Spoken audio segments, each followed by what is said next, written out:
हाय, आपके साथ मैं हूँ Surabhi Sharma. India TV YouTube channel subscribe करिए, बेल आइकन दबाएं। बड़ी खबर पर अपडेट। देश की राजधानी दिल्ली में कोर्ट के भीतर दिन दहाड़े शूटआउट की खबर ने सुरक्षा इंतजामों की पोल खोल दी है। कोर्ट से आई तस्वीरें भी आपके सामने हैं और इन तस्वीरों को देखने के बाद आपको भी पता चलेगा कि हाई सेंसिटिव कही जाने वाली दिल्ली में कोई भी वारदात करना कितना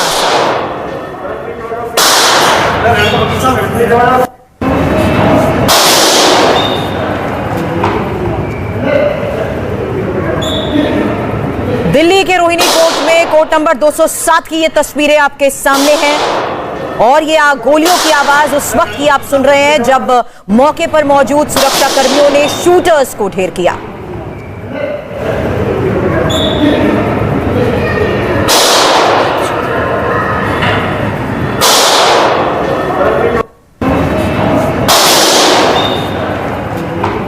रोहिणी कोर्ट के कोर्ट रूम नंबर 207 में टीटू गैंग के दो शूटर राहुल और मॉरिस वकील के भेष में आकर अंदर बैठ गए थे। वकील की ड्रेस पहने हुए थे दोनों और कोर्ट रूम के अंदर मौजूद थे।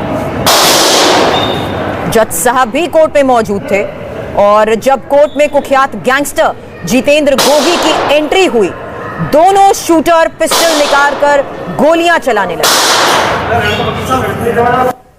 4 मिनट के अंदर करीब 40 राउंड गोलियां चलती रही।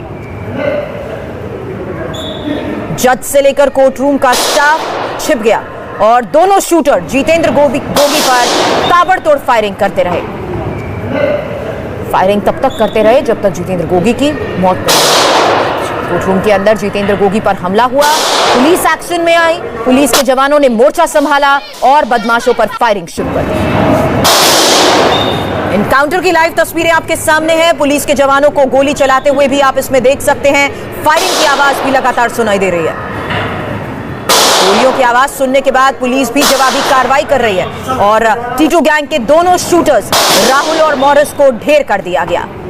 इस दौरान एक महिला वकील के भी घायल होने की खबर है। स्पेशल सेल के सूत्रों के मुताबिक पूरे मामले पर क्या कहा जा रहा है आपको बताएं, उससे पहले एक बार फिर से बता दें, ये तस्वीर आपके सामने कोर्ट रूम के बाहर की है।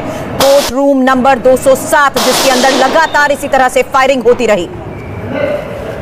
दोनों हमलावर पहले से ही कोर्ट नंबर 207 के अंदर चेयर पर बैठे हुए थे।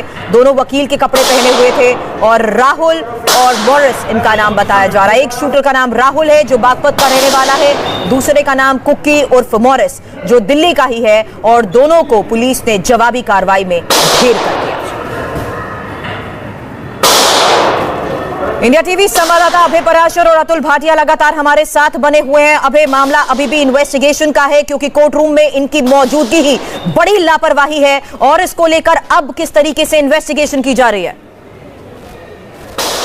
देखिए, बिल्कुल इन्वेस्टिगेशन को लगातार आगे बढ़ाया जा रहा है और यही वजह है सुरभि, जिस कोर्ट परिसर के बाहर हम मौजूद हैं रोहिणी कोर्ट में, अंदर जहां पर फायरिंग हुई है, न केवल उस कोर्ट रूम बल्कि पूरे प्रेमिसेस जो है उसे पूरी तरीके से इन्वेस्टिगेट किया जा रहा है, जिसके लिए डीसीपी स्पेशल सेल मनीषी चंद्रा के अलावा स्पेशल कमिश्नर जो है संजय सिंह वो भी यहां पर मौजूद हैं और पूरी तरीके से कोर्ट प्रेमिसेस में जहां जहां पर सीसीटीवी कैमरे लगे हुए हैं, क्योंकि ये जो दोनों हमलावर हैं इन्होंने वकील की ड्रेस पहनकर ये पहले से ही कोर्ट के अंदर दाखिल हो गए थे। इन्हें पता था कि 1-1:15 बजे के आसपास जितेंद्र गोगी जो कि एक बड़ा गैंगस्टर है, इनके राइवल गैंग का है, उसे यहां पर पेश करेंगे, तो वो पहले से यहां पर छिपे हुए थे। वो कहां पर गए, कहां से उन्होंने एंट्री की, क्योंकि कोर्ट परिसर के अंदर आप देख सकते हैं स्टार्टिंग में ही काफी बड़े-बड़े सीसीटीवी कैमरे लगे हुए हैं। इसके अलावा कोर्ट रूम के बाहर भी सीसीटीवी कैमरा होता है, उन सारी फुटेज को जो है चेक किया जा रहा है। इसके अलावा जिस कोर्ट रूम 207 कोर्ट रूम जहां पर यह फायरिंग हुई वहां पर भी जो है जो जितने तमाम सीनियर ऑफिसर्स हैं वो पूरे मामले को समझ रहे हैं। वहां पर जो साइंटिफिक टीम है वो भी स्पेशल सेल के साथ वहां पर मौजूद है, जो कि वहां से तमाम सबूत जुटा रही है। बॉडीज जो है बॉडीज यहां से निकाल ली गई है। राहुल और मॉरिस की बॉडी यहां से निकाल ली गई है। गोगी को अस्पताल ले जाया गया था, अस्पताल में उसे मृत घोषित किया गया है। तो फिलहाल क्योंकि इनकी जो दुश्मनी है वो पहले से जो इतिहास है, जो क्राइम का इतिहास है उसमें पहले से दर्ज है, ये पहले भी गिरफ्तार हुए हैं। दोनों अलग अलग गैंग हैं। इनकी अगर हम दुश्मनी की बात करें तो आज से पहले इनके गैंग के कई शूटर जो हैं वो एक दूसरे को खत्म करने के चक्कर में उनका खात्मा हुआ है, जिसमें अगर हम बात करें कॉलेज के जमाने से इनका ये पूरा का पूरा जो गैंग है वो चल रहा है। अभी इसकी पूरी क्राइम कुंडली के बारे में भी आपसे जानूंगी, लेकिन उससे पहले अपडेट लेना जरूरी है। अतुल भी हमारे साथ बने हुए हैं। अतुल, कोर्ट रूम के अंदर लगातार हो रही फायरिंग की तस्वीर भी हमारे सामने है। इस तरह की कौन कौन सी ऐसी फुटेज आपको भी मिली है और मामले की इन्वेस्टिगेशन के बाद अब ऑफिसर्स क्या कह रहे हैं? देखिए सुरभि, जिस तरीके से रूम नंबर 207 में दोपहर करीब 1 बजे फायरिंग होती है, बताया जाता है कि जो राहुल है और इसके अलावा मोरिस है वो 2 घंटे पहले ही कोर्ट के अंदर पहुंच चुके थे। रूम नंबर 207 में जाकर कुर्सी के ऊपर जाकर बैठ गए थे। उनको पता था कि पेशी जो है वो आज गोगी की यहां पर होनी है, इसलिए वो पहले से ही, क्योंकि पुलिस को भी इस बात की जानकारी थी कि गोगी के ऊपर जो दूसरा गैंग है, जो टिल्लू गैंग है, वो उसके ऊपर हमला कर सकता है। लेकिन पुलिस को इस बारे में नहीं पता था कि राहुल और जो मोरिस है वो पहले से ही वकील की वेशभूषा में, जो वकील की जो ड्रेस होती है उसमें कोर्ट रूम के अंदर पहले से ही बैठे हुए हैं। जैसे ही लगभग 1 बजे से लेकर 1:05 के बीच में जब गोगी को रूम नंबर 207 में पुलिस की टीम लेकर पहुंचती है, जैसे ही वो अंदर पहुंचता है उसी दौरान जो दोनों हमलावर है वो उसके ऊपर ओपन फायर कर देते हैं। कई राउंड गोलियां जो है वो गोगी के लगती है। गोगी मौके पर ही ढेर हो जाता है। उसके बाद जब पुलिस जवाबी कार्रवाई करती है उसमें राहुल और मॉरिस की भी मौत हो जाती है।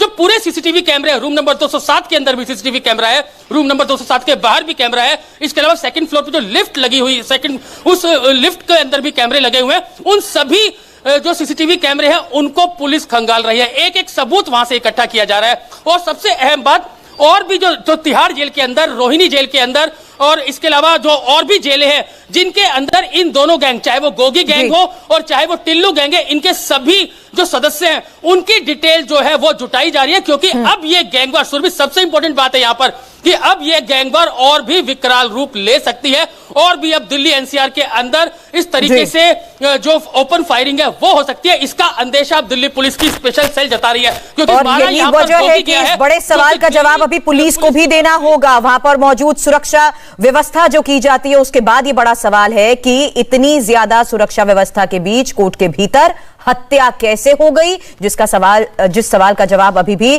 पुलिस की टीम्स को भी देना है। अभय, आप जिस तरीके से इसकी पूरी क्राइम कुंडली का भी जिक्र कर रहे थे, जितेंद्र गोगी की पेशी से पहले भी सुरक्षा के कड़े इंतजाम किए जाते हैं, क्योंकि ये इससे पहले भी पुलिस को कई बार चकमा देकर फरार हो चुका है। ऐसे में सुनियोजित तरीके से इस पर नजर रखी जाती है विरोधी गैंग की तरफ से। इसको लेते हुए पुलिस अभी भी क्या बता रही है? क्योंकि पेशी से पहले जिस तरीके की सुरक्षा होती है, क्या स्पेशल सेल के पास उसको लेकर इनपुट था? और अगर इनपुट था तो ये कैसे हुआ? देखिए, बिल्कुल जो स्पेशल सेल के सूत्र हैं उनसे हमारी साफ तौर पर बात हुई है।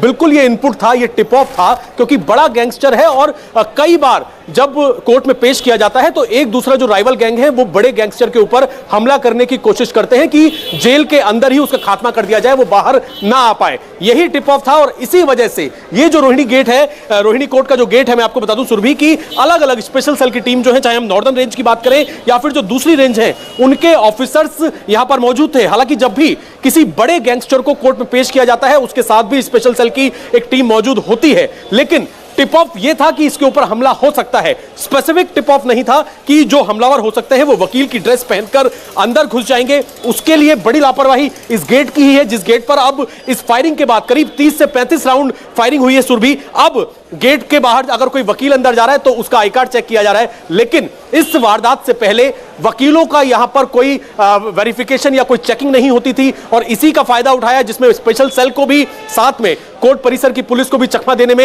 ये दोनों जो शूटर्स थे, जो कि टिल्लू गैंग के शूटर्स थे, वो कामयाब हुए। वो सीधा जाकर कोर्ट परिसर के अंदर बैठ गए, क्योंकि जब आप किसी ओपन कोर्ट में होते हो वहां पे तमाम वकील जा सकते हैं, कोई भी जो कार्रवाई चल रही होती है उसे देख सकते हैं, सुन सकते हैं, तो वहां वो जाकर बैठ जाते हैं। ये स्पेसिफिक इनपुट नहीं था और यही वजह है कि लापरवाही हुई है। कोर्ट परिसर के अंदर चेकिंग नहीं की जाती और यही वजह है कि ये दोनों जो शूटर थे ये इस वारदात को अंजाम देने में कामयाब हो गए। और सूत्र ये बता रहे हैं सुरभि कि चाहे हम बात करें राहुल की बात करें या मॉरिस की बात करें, इन्हें ये पता था कि अगर ये कोर्ट के अंदर फायरिंग करेंगे तो ये भी बच नहीं पाएंगे, क्योंकि इस बात को ये पूरी तरीके से अपने दिमाग में रखकर यहां पर आए थे। क्योंकि जब भी बड़े गैंगस्टर, चाहे हम नीरज बवानिया की बात करें या फिर हम बात करें जितेंद्र गोगी की, जिसकी आज मौत हुई है, इन गैंगस्टर्स के साथ स्पेशल सेल की एक टीम होती है जिनके पास हथियार होते हैं जब भी पेश किया जाता है। तो ये उन्हें पता था और पूरी इस बात को दिमाग में रखकर कि वो भी नहीं बच।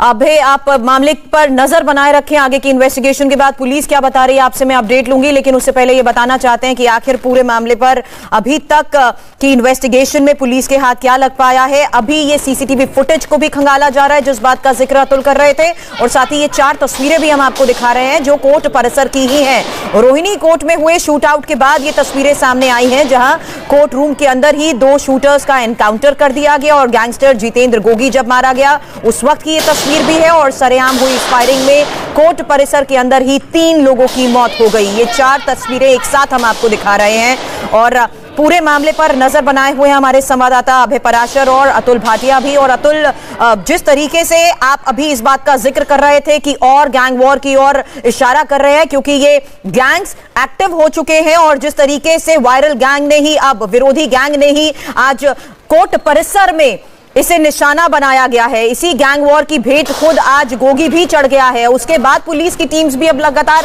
एक्शन मोड में रहेंगी। बिल्कुल सुरभि, देखिए दिल्ली का टॉप मोस्ट गैंगस्टर जो है वो मारा गया है, जिसका खतरा अब दिल्ली पुलिस की स्पेशल सेल को है। सेल के सूत्रों का कहना यह है कि अब दिल्ली में बड़ी गैंगवॉर की घटनाएं हो सकती है, क्योंकि जिस तरीके से टिल्लू गैंग ने गोगी को खुद निशाना बनाया, गोगी गैंग के किसी सदस्य को निशाना नहीं बनाया, खुद गोगी को निशाना बनाया है। और जितेंद्र गोगी का मारा जाना, क्योंकि तिहाड़ जेल के अंदर खुद उसके कई शूटर जो है, जब गोगी को अरेस्ट किया गया था उसके बाद वो जेल के अंदर छोटे मोटे केसेस के अंदर खुद अरेस्ट होकर चले गए थे, ताकि गोगी का पूरा ध्यान जो है वो तिहाड़ जेल के अंदर रखा जा सके। और सामने जो टिल्लू गैंग और जो विरोधी गैंग है वो इस बात को अच्छी तरह जानते थे कि तिहाड़ जेल के अंदर, आपको पता है कि सुरक्षा व्यवस्था भी देश की सबसे सुरक्षित जेलों में से एक है। हालांकि वहां पे इंसिडेंट होते हैं, लेकिन किसी इतने बड़े क्रिमिनल को मार देना बहुत मुश्किल, लगभग असंभव सा है। यही कारण है कि जो सिक्योरिटी जो उसको मिलती है, जब वो कोर्ट में उसको पेश किया जाता था तो पूरी एक वज्र वाहन चलता था, आगे पीछे उसके पुलिस की गाड़ियां चलती थी और उसको कोर्ट में पेश किया जाता था। तो कहीं ना कहीं विरोधी गैंग इस बात को जानते थे कि अगर मारा जा सकता है गोगी को, तो वो कोर्ट परिसर के अंदर ही मारा जा सकता है। और मॉडस ऑपरेंडी देखिए सुरभि कितनी यूनिक थी इनकी, कि वकील की वेशभूषा में वो लोग पहुंचते हैं, क्योंकि उनको ये बात पता था कि रोहिणी कोर्ट के अंदर वकीलों की चेकिंग नहीं की जाती है। वो बाकायदा कोर्ट के अंदर पहुंचते रूम नंबर 207 के अंदर और पहले ही जाकर कुर्सियों पर बैठ जाते हैं, क्योंकि वो वकील की वेशभूषा में थे, इसलिए कोई भी उनके ऊपर शक नहीं करता है। और अपने कपड़ों के अंदर ही उन्होंने हथियार छुपा रखे थे। और जैसे ही 1 बजे गोगी कोर्ट के अंदर पहुंचता है, पुलिस टीम उसे लेकर पहुंचती है, ओपन फायर जो है वो गोगी के ऊपर किया जाता है, जिसमें गोगी को 4 से 5 गोलियां लगती है और उसकी मौके पर ही मौत हो जाती है। जवाबी कार्रवाई जब पुलिस करती है तो उसमें राहुल और मॉरिस दोनों को मार गिराया जाता है। और एक वकील, जो लेडी वकील थी, वो कोर्ट रूम के अंदर मौजूद थी, उसके भी पैर में चोट लगी है, गोली लगी है, या वो उसकी जानकारी अभी पुलिस नहीं दे रही है। लेकिन जिस तरीके से पूरी घटना हुई है, दिल्ली के टॉप मोस्ट वांटेड जो कि नंबर 1 पे था जितेंद्र गोगी, उसको मारा गया है। अब कहीं ना कहीं पुलिस को शक इस बात का है, डर इस बात का है, खौफ इस बात का है कि अब कहीं ना कहीं गैंगवॉर जो है वो दिल्ली एनसीआर में एक बार फिर से पनप सकती है। लेकिन मामले के इन्वेस्टिगेशन पर नजर बनाए रखें, आगे आपसे अपडेट लेंगे। अतुल, शुक्रिया पूरी जानकारी के लिए। छोटे से ब्रेक के लिए हमें यहां पर रुकना है, बड़ी खबर पर भी अपडेट करेंगे, साथ ही नजर डालेंगे इस वक्त की हेडलाइंस पर।